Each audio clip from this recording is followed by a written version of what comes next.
Welcome to basic instrument scanning. Here we are flying in the Piper Arrow at 5,200 feet straight and level. Take a look out the right window, left window, and straight ahead once again, noticing that we're flying straight and level. Outside our aircraft, we'll position our camera so you can see the same thing. And the aircraft is flying straight and level.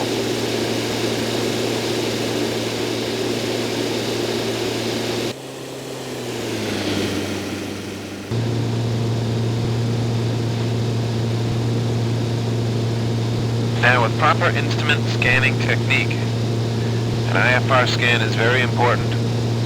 So should you end up in the clouds, you will be able to keep yourself upright and know the attitude of the aircraft. Anybody learning to take instrument flying for the first time will learn these basic techniques. Not only will it make you a better pilot, it could save your life should you wander into the clouds by accident and have a panic attack. As we fly here at 5,200 feet, the most important thing to notice is the artificial horizon shows we're straight and level. Then next to it on the left, the airspeed indicator shows level flying because the airspeed does not change. To the right of that, the altimeter shows straight and level flying because the altitude is not changing. To the right hand and down of the artificial horizon, you'll see a vertical speed indicator. Once again, not changing, indicating straight and level flying. Below you, the directional gyro is also not turning, thus indicating straight and level flying. And to the left of that, your turn coordinator shows straight and level flying as well. Should I enter the aircraft into a left bank, you'll notice that your artificial horizon,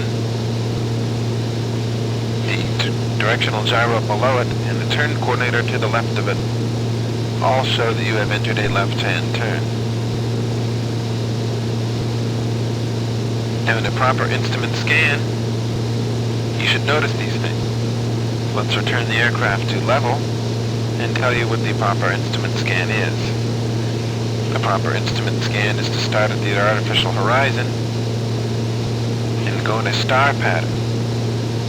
First look to the left at the airspeed indicator, then look back to the artificial horizon, then look at the altimeter, then look back at the artificial horizon, then look down at the vertical speed indicator, then look back at the artificial horizon, then look down at the directional gyro, then look back at the artificial horizon, then look back at the turn coordinator, then look back at the artificial horizon. Now what you're doing is all 6 gauges are telling a story. And the object of the game when instrument scanning is to make sure that all, or the majority of the gauges tells you what's really happening.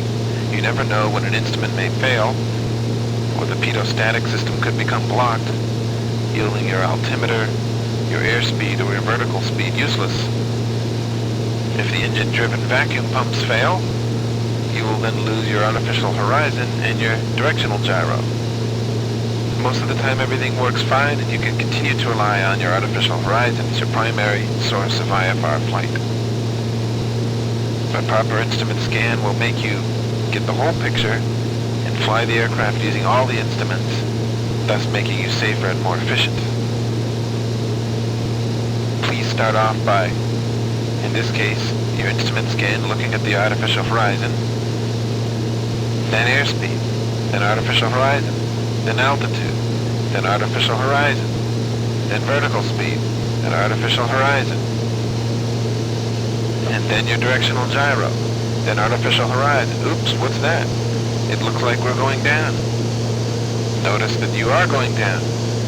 Notice to the left, your airspeed is increasing, your altimeter is unwinding to the right of the artificial horizon, and your vertical speed is showing a steep descent. Now we can see here, but if you couldn't, you want to bring your nose back up to the artificial horizon and hold it there. If you pull too far, you'll enter a climb. Just remember, you'll know you're at straight and level when the altimeter has stopped moving. If you were to just use the altimeter as a source of pitch, you could level the plane out whenever the hands on the altimeter stop. Do not do anything with the vertical speed indicator. Pretty much ignore it. It's a lag instrument and will lag seriously. Thus we're level again with the altimeter showing level flight.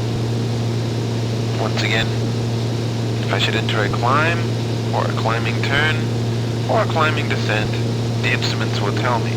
It is your job to notice and make the appropriate changes.